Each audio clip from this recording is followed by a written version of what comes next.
Okay, everybody, we'll get a start. So, welcome.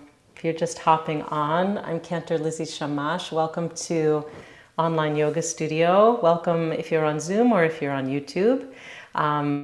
We're all over the country, and that's beautiful. So whatever part of the day you're in, you might be at a different place in how warm your body is. And I encourage you, as always, to take your time to make the practice your own. If we're moving too fast, you can slow down. If you want a little more vigor, you can add things in. I'm just making suggestions really in the shape and format of our class, but especially because we're not physically in the same room, I urge you to take care of yourself and nurture whatever is going on for you and practice in the way you need. So today's props will be a chair and a blanket. Just a couple of announcements from the Institute before we begin. Registration is going to close this Friday for two things, so I want to make sure that you get a look at them. They will begin October 3rd, and those two things are the prayer project with Rabbi Jonathan Slater, our wonderful treasure of a teacher. The prayer project is liturgical prayer. I have done that prayer project before, and it's amazing. So if you have the time and inclination to go deeply into your prayer practice, highly encourage, as well as awareness in action 2, continued practice in mindfulness and midot with Rabbi Mark Margolius. It's a 12-week program, and both of those begin October 3rd. As well, I want to let you know that I will be away for the next 3 weeks, and we have a wonderful guest who will come and teach. That is Cantor Julie Newman. So I hope you'll take advantage of that. And change is good, change is wonderful in your practice. So you might notice if that makes you feel kind of sad that you're attached to me, and or that you feel excited, you're bored with me and you want some new teaching. And you know, I had a yoga teacher who always, one of my seminal teachers in New York City, she made it part of our practice to kind of really stay alert to how we rotate or how we react with rotating teachers and changing teachers, and how we can really commit to the practice. So you can sort of just notice how that resonates for you and see how it goes. But I know that Julie is an amazing teacher and you'll be in great hands. So let us begin. We're going to start on all fours. If you are just hopping on, today we're using a chair and a blanket for props. We're going to start on all fours, and I want to offer an alternative for those who don't like to be on all fours, whether it's your wrists or your knees. So of course you can always pad up, but if you don't like to be on all fours at all, never fear. Let me give you a little bit of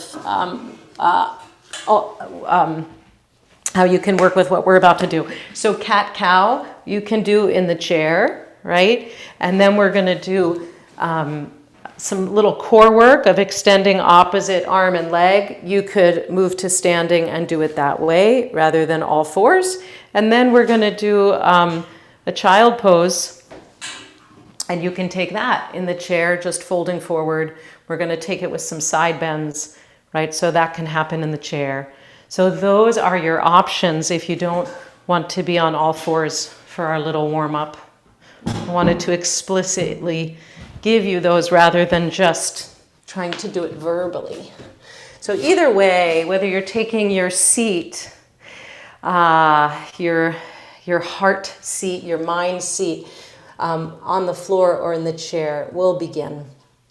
If you're on all fours, bring the wrists directly below the shoulders, spread out those fingers, open the palms.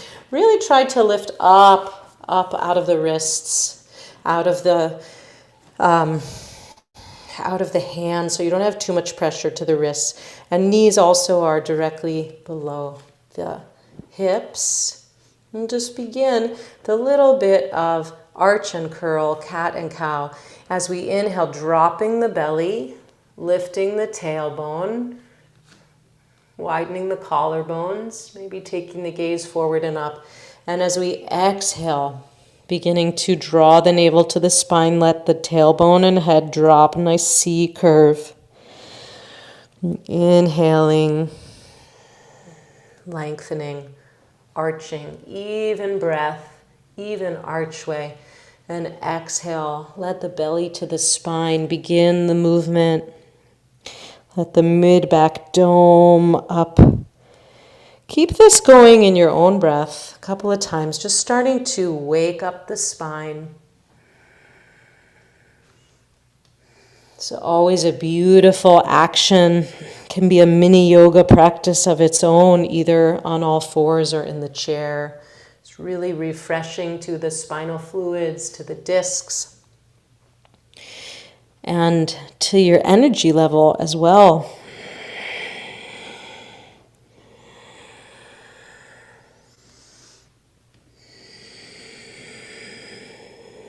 And then as you're ready, come back to center.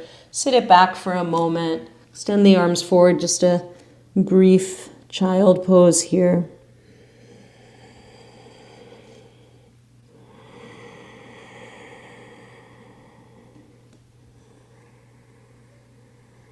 And drop right into the breath and the body.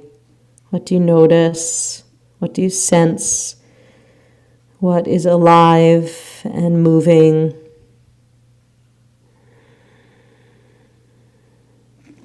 What feels stuck? Just taking a little inventory. And then come on up to all fours once again. Let's inhale, take that right leg back behind you. If you're standing, you'll come to the back of the chair. Lift the leg. Draw the belly toward the spine, flex through the foot, toes facing down. Extend through the crown of the head, long line of the body, and then exhale, come on down. And we'll inhale and take that left leg back. Let it come from the core. Let it come from the center. Flex through the foot. Again, toes pointing down, sole of the foot bright, crown of the head reaching forward, and then exhale, come down. Now we're going to include the arm. So inhale, right leg back, left arm forward, palm facing in. Find your balance. Find the lift through the belly, through the core. Feel some heat perhaps building. Find that long line from the right heel to the left fingertips. Breathe. And come on down. Exhale. And inhale, switch. Left leg, right arm. Lower belly draws in, navel draws in. Support the low back. And then come on down. We'll take it a little quicker now. Inhale, right leg, left arm. Pause and exhale, come back to center. Inhale and switch. Left leg, right arm. Exhale, come back. One more time, each side. Inhale, extend. Exhale, come on back. Inhale, switch. And then exhale, come on down. Take the knees wide. One more time, sit it back, child pose. Extend the arms. And this time we're going to walk those arms over to the right.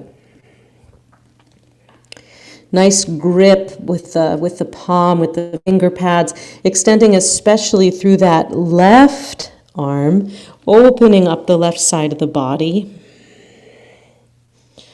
Just feeling the whole left outer seam of the body, through the outer arm, the armpit, rib cage, all the way back to the hip, and draw the hip back in space. Let the head and back of the neck be easy. And then as you're ready, coming through center, and walking over to the left, extending especially through the right arm. And once again, draw that right hip back in space. Just feel that whole outer seam of the body open, expand.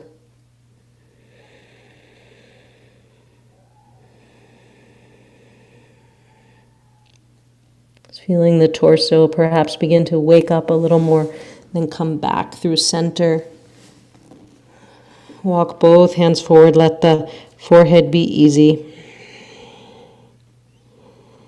Feel that length equally through both sides of the torso. You can stay here if it's comfortable for you. If a child pose is kind of a nice rest, go ahead and stay. If you'd like to sit up for the teaching, you can go ahead and sit up or lie on your back or sit in your chair. Whatever will work for you for the next few minutes. So welcome to the 21st of Tishrei. Adi and I were noting that every other minute it's either Chag or Shabbat. So here we are rolling back into Chag, and soon we will celebrate Shmini Atzeret and Simchat Torah, and depending on how you celebrate, Simchat Torah will begin tonight or tomorrow night. And I want to look into this holiday.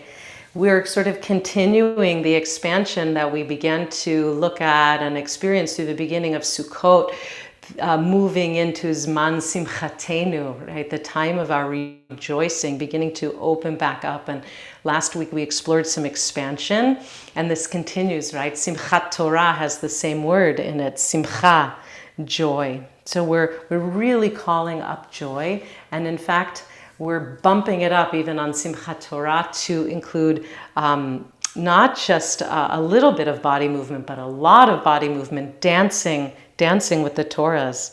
So Simchat Torah is transition and celebration, and it's sort of closing the circle and beginning the circle again, isn't it? As we finish Torah and begin Torah again and start again with Bereshit this coming Shabbat. So we read seamlessly right from the end of the Torah, Moses' death. We finish Torah and then begin again with God's creation and life coming again.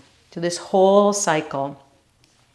I read a beautiful article yesterday from Rabbi David Golinkin. It's actually an article from 2005, but I read it yesterday, and it made 4 beautiful points about Simchat Torah that I want to share with you. The first is that Simchat Torah celebrates Ahavat Torah, a love of Torah. Not many spiritual traditions actually physically dance with their scriptures, right? So that's what we do. We take out that Torah and we hold it with love and with compassion. We don't always struggle with Torah, don't we? Torah is imperfect, and we embrace it nonetheless, right? The same as we can see ourselves, see our own perfection, and yet continuously advance study. That's exactly what we do on the mat. Rabbi Golinkin pointed out that Simchat Torah expresses the cyclical nature, as I said a moment ago, that there's no beginning and there's no end. We've really been through a journey since Tisha B'Av, and we want to, in some ways, feel like we have gotten somewhere, and yet we really are just in a continuation, aren't we? He pointed out that Simchat Torah brings up the democratic nature of Torah, that it's we take the Torah out of the ark and we bring it close to all of us. It belongs to all of us. And that it also shows how halacha, how Jewish law has developed. And he talked about the various parts of Simchat Torah and how they developed, that the holiday began in Babylonia in the 10th century. And then in the 12th century, the verses Atah Horeta Ladat started to be added, and then we began reading Bereshit with it, and then the Hakafot came in the early 15th century in Ashkenaz, but really got solidified by the Kabbalists in 16th century Tzfat, who said we should make 7 Hakafot, we should make seven circles and turns. So I thought those were beautiful things he pointed out. So mostly what I want to say is that today's kavanah in our yoga practice, as I was working through what is a yoga practice for Simchat Torah, is really about the dance. How do we let our inner Torah, our inner wisdom and life, how just as we physically will dance with the Torah for Simchat Torah, how does our inner Torah and inner wisdom influence us and dance within us? So I wanted to look in our poses today, to see how we can find that dance from the core and let it bubble out and extend and expand. Want to celebrate with this holiday, with this week, our renewals, our transformation, to think about how we wish to be renewed in our Torah study and our understanding of Torah in this year, and how will we want in this coming year to let the words of Torah, the study of Torah, play and dance within us. So those are my thoughts on Simchat Torah. Let us continue with practice. So we're going to come to a low lunge. And if you want to pad up a little bit more for your knee, you can go ahead, as I'm doing. We're going to take the left foot forward, the right foot back, and the hand can come to the thigh or to the floor. And I didn't mention blocks, but if you happen to have blocks and you like blocks, also blocks. There's many possibilities here about where you'll land. And let's just take the hips and start to let them come forward and back a little bit. A little pulsation. You might inhale as the hips come back and exhale as the hips come forward.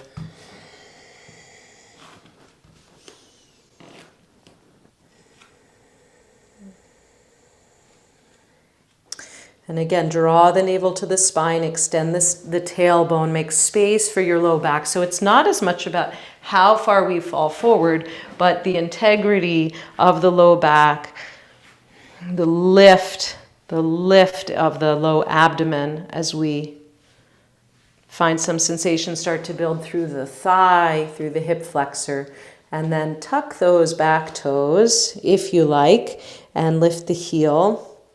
Extend through the leg.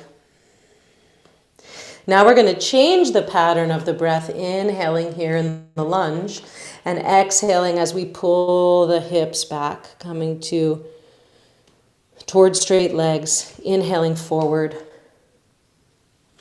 and exhaling back. And you can always do the opposite pattern if what I'm doing feels strange to you, but it's nice to investigate things both ways. I often will take a movement and try it at what sort of seems backwards.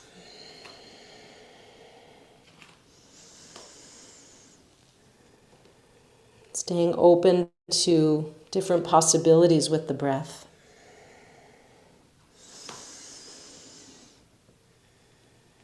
And then coming back down with the right knee, and we'll just switch it out.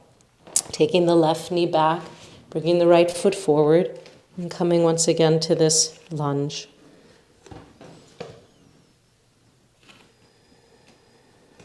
And pulsating, inhaling as the hips draw back, and exhaling as you fall forward. Inhaling as you come back, and exhaling as you come forward. Noticing how it's different from one side to the other. And then if you like, tucking those back toes, lifting that left knee up. And now inhaling here in the lunge and exhaling as you draw the hips back.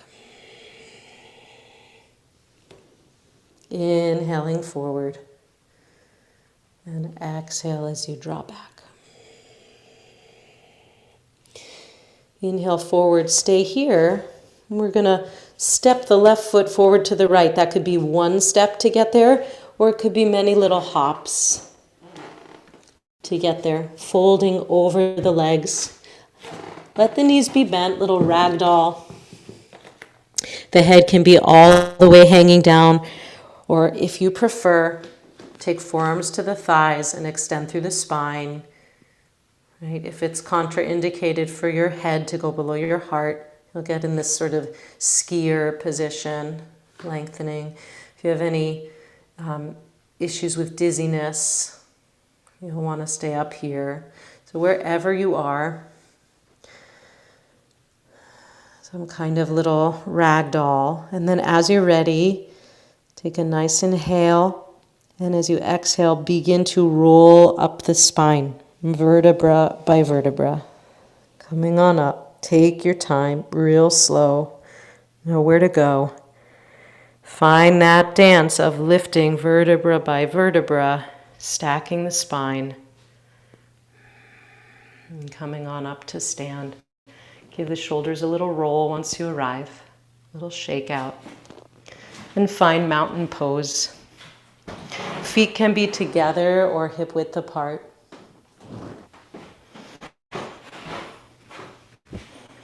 However you prefer, just find that length, the grounding of the four corners of the feet.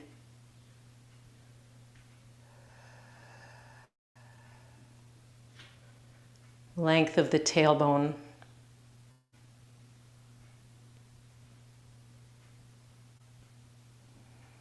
Space in the belly, maybe a little softening.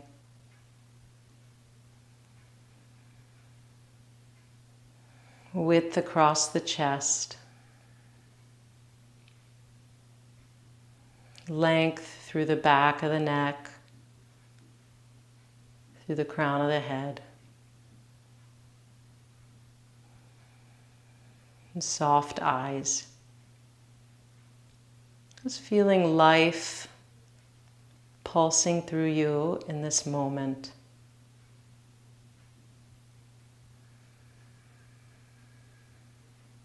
Bearing witness. And as you're ready, releasing, grab your chair. We're going to use the chair for a couple of standing poses. Bring the chair over towards the right side of your mat. And depending on the height you need for warrior two, for your thigh, you might pad up with a little blanket. So, coming into this pose, same as we would without the chair in the way, right? The right toes turning out and the left toes turning in. And then we come on down, bend through the knee, come on down into the pose. You want to have support for the thigh. So for this warrior two, we won't even take the arms with us. Take the hands to the hips where the thighs begin and press down. Feel a grounding of the legs. And as you press down with the palms here, you might feel some opening and some lift to the belly, to the torso. Really let those legs just ground you right down to the earth.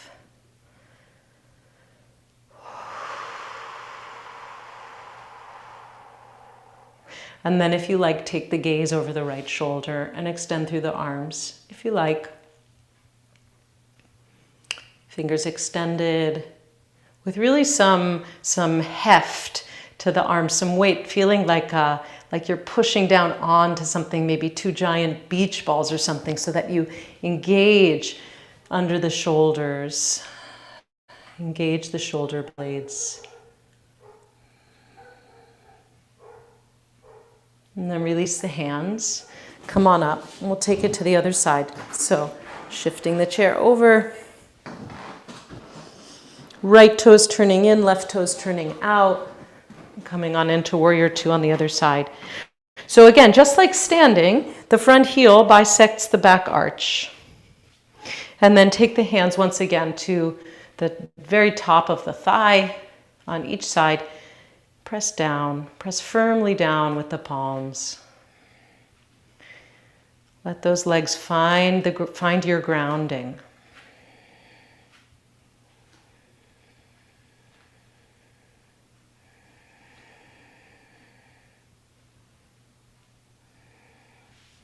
And then if you'd like, you can take the gaze over the left shoulder and extend the arms. So firm founding, firm grounding foundation. And it's beautiful expansion and extension, expansion across the heart space, front and back.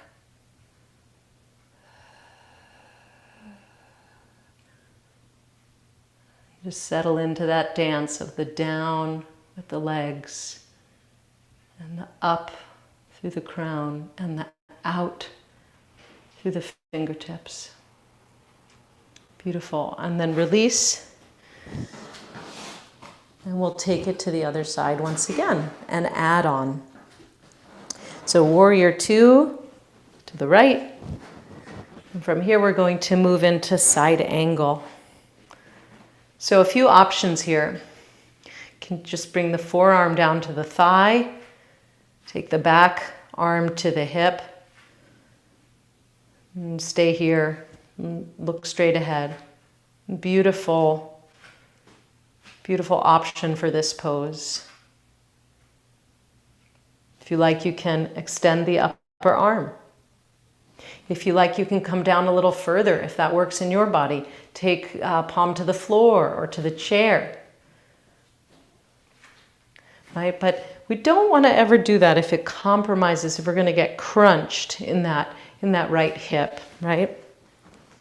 So here's another option, also lovely.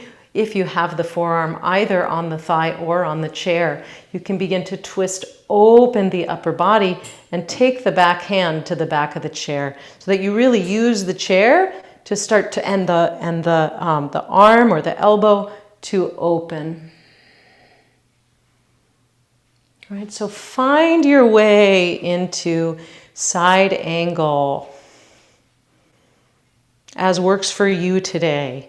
So really, it's an interesting pose. We have that grounded foundation of warrior two, and then the extension from the back, the outer foot, on the back foot, all the way to the fingertips or to the crown of the head. And then from that extension, this pose also has a twist as we open the heart up toward the sky. So again, with our dance of Simchat Torah, right? The Torah is our Eitz Chaim, our tree of life, and the spine is also our life-giving force. So from the base of the spine, from the tailbone all the way to the crown of the head, we can open through each vertebra, making space for the discs, and bring that beautiful spiral as we twist and open the heart to the sky. Feel that dance, that playfulness within you. Where, if anywhere, do you find it? And if you don't find it or experience it, that is okay too. It can also be aspirational. Certainly I have many days that are aspirational for some dance and play in my body. And we slowly come out and we find our way to the other side. So we move the chair over once again and start with this warrior two foundation to the left. Beautiful. And then remember, lots of options. Might simply be forearm to the thigh. Might be here with an extended arm overhead. You might wish to come down further.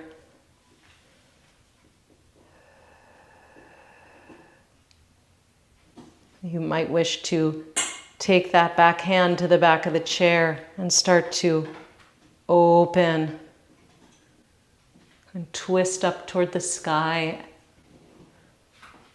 after you've found your length.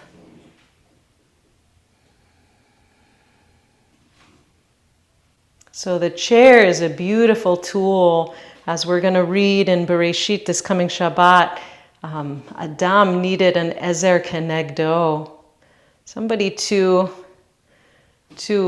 rub up against, to be with in life. And the chair can be that ezer kenegdo for us. We can really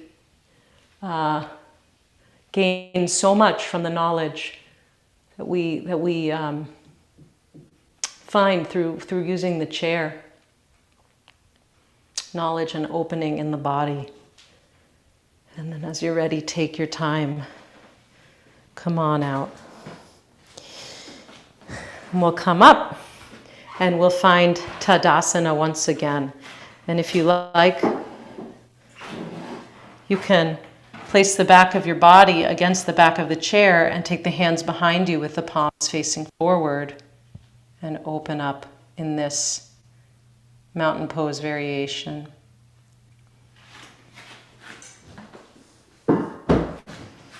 It's one I really love, and I'll show you also from the front. I really love it because there's so much opening across the collarbones, across the upper chest. Beautiful antidote to sitting, working at a computer, right?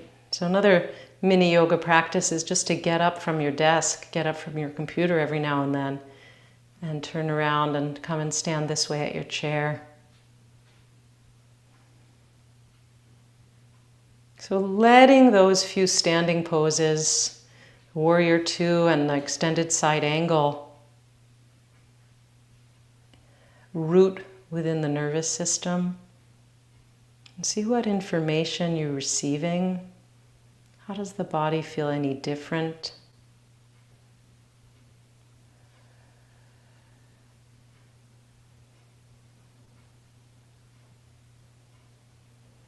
Just witnessing, just noticing.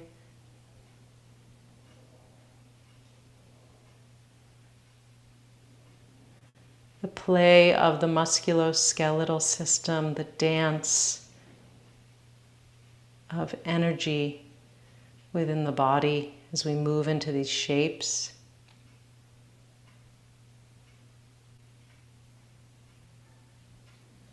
Then as you're ready, releasing, we'll come to sit on the floor.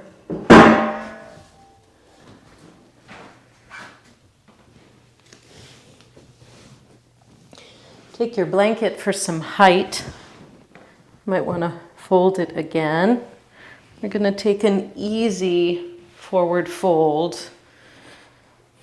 By easy, I don't mean that it's easy for everyone. I mean, we'll take it gently. So begin by extending both legs, give them a shake out. Take the hands to your sides, a few inches out from your hips. Press into those finger tops and lift the spine, lift the chest. Legs can be straight or slightly bent. Just trying to get a lift here, length through the spine. And now keeping the left foot extended, let's bend the right knee out to the side. So you can make it really gentle and easy, coming in towards the calf, or you can take it in a more traditional pose, up in towards the groins, wherever you like. I'm going to model it today in sort of an easy version. And from here, we're going to take the pose in a more yin style today. So folding over the legs and allowing the spine to round. Just let it be gentle. Draw the belly in again to protect the back. Now, one contraindication, if you have bulging discs, herniated discs, aggravated discs in your low back, don't round there. Stay extended and just come forward a little bit or to whatever extent with a lengthened spine. Okay?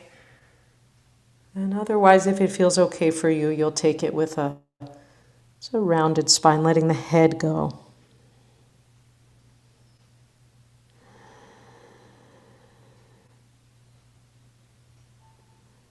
Pause and feel. Let sensation fill the body. Let it build.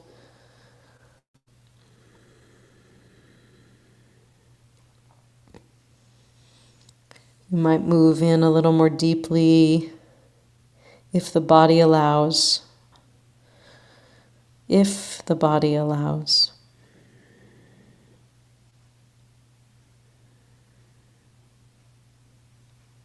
If you feel any kind of unwanted sensation, a burning, a tingling, God forbid, then come out. You've gone too far. The body's telling you to back it up.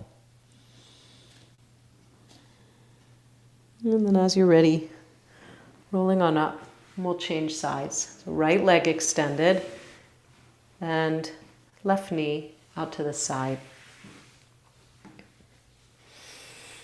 And again, draw the navel toward the spine. So you allow the head to drop and roll down.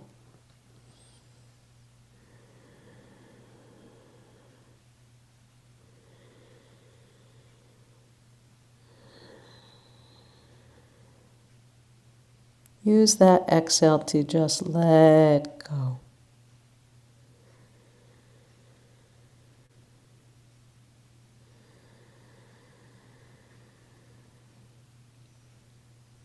Just letting the beauty of the teachings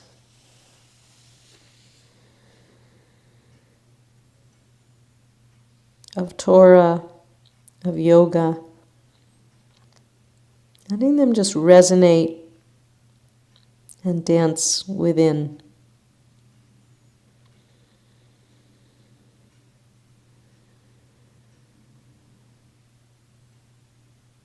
In this holiday, we can simultaneously celebrate a completion of study, a beginning of study, and just be present with it. Nothing to do right in this moment.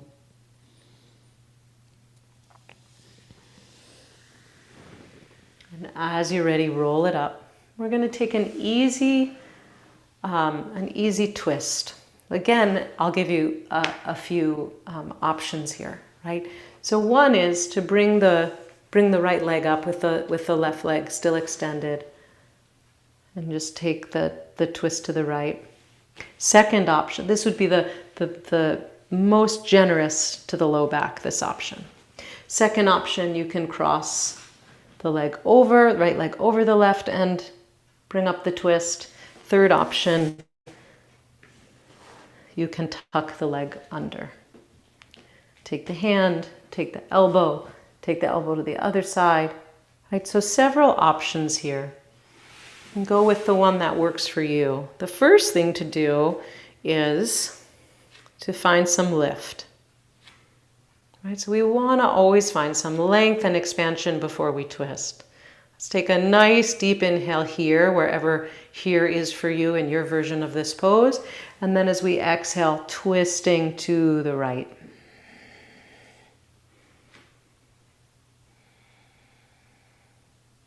Bring the gaze with you across the horizon. You might come all the way over the right shoulder.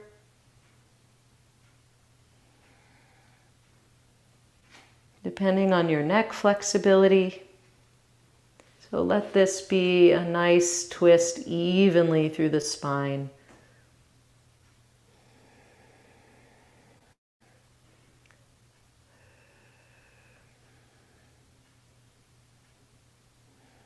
This is really good for the abdominal organs.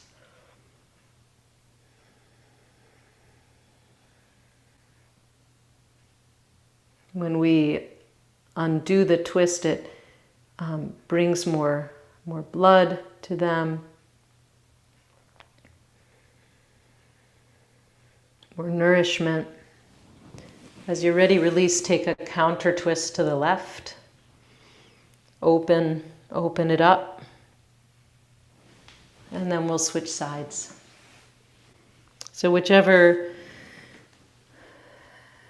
version of the twist you did on the first side, go with that for the second side as well. Inhaling, lift the spine, and as you exhale, spin to the left.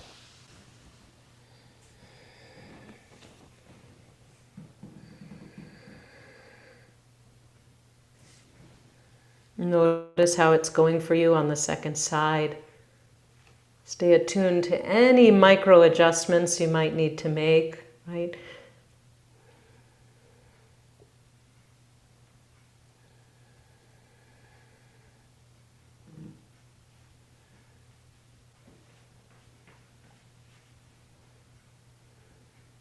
Sometimes I think when I do poses on both sides, it's like I have fraternal twins within me. That the sides really, it's the same body, but they don't look anything alike when I take the pose on the right side and the left side. And so each one needs its unique attentions. As you're ready, you can release. And we'll take a minute or two before we settle into our final relaxation to let the body move very organically. Let it tell you from within what movement is needed before you settle in.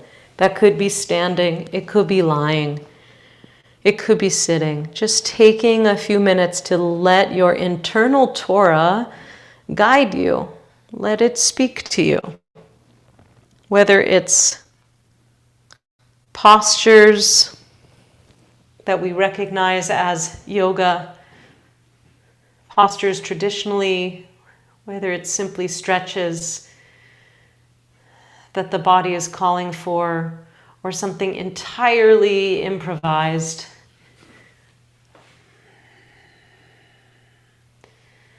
You can close your eyes even if you like.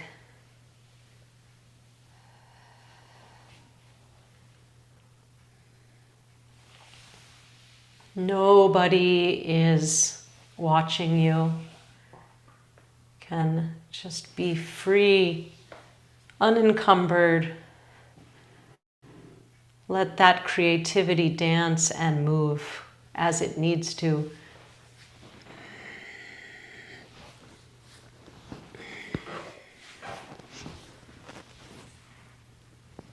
It might look different. You might take just one side and not another side in a pose. See what emerges.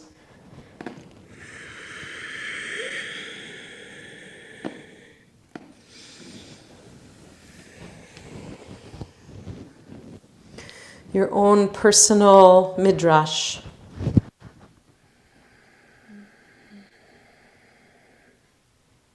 Let it emerge. Let it speak.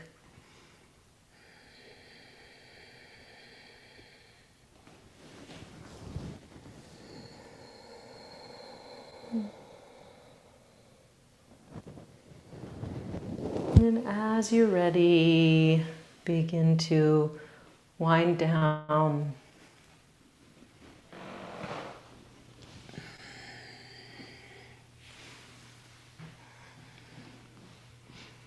Laying down fully on your mat.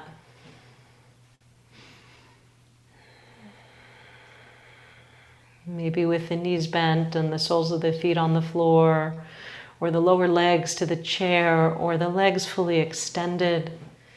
Maybe a blanket roll under your knees for some support. Finding a few moments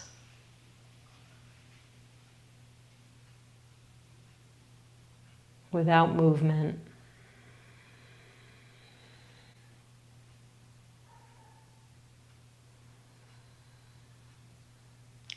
Leave the mind be. Let any manipulation of the breath cease.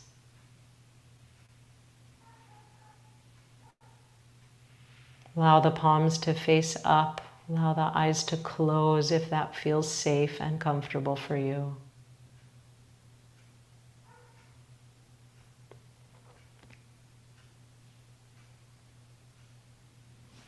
Couple moments of quiet.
beginning to come back to the surface, wiggling the fingers and the toes, letting the breath deepen. And give the knees a hug to the chest and make your way over onto your side. Using your upper arm as a pillow for your head. Just allowing yourself to pause in that fetal position. Breathe.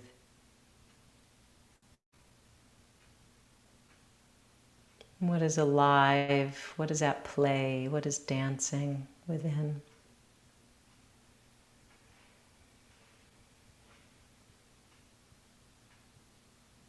And then as you're ready, using the hands to press up to a comfortable seat.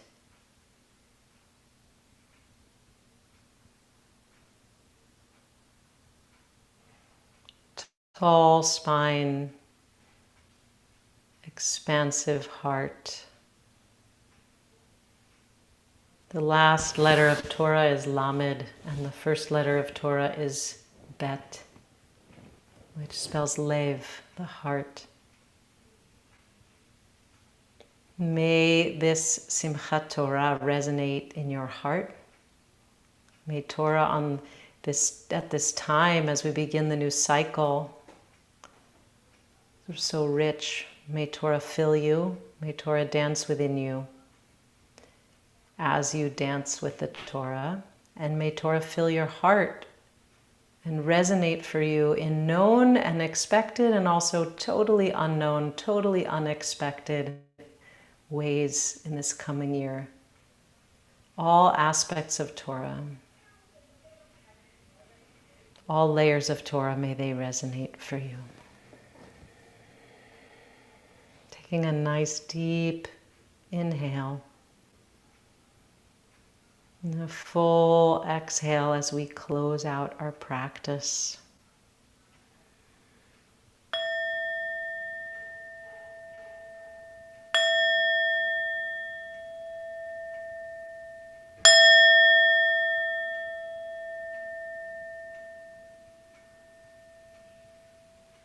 Shavua Tov, Chag Sameach. Thank you for being a part of this yoga community and we've completed a whole year of Torah together.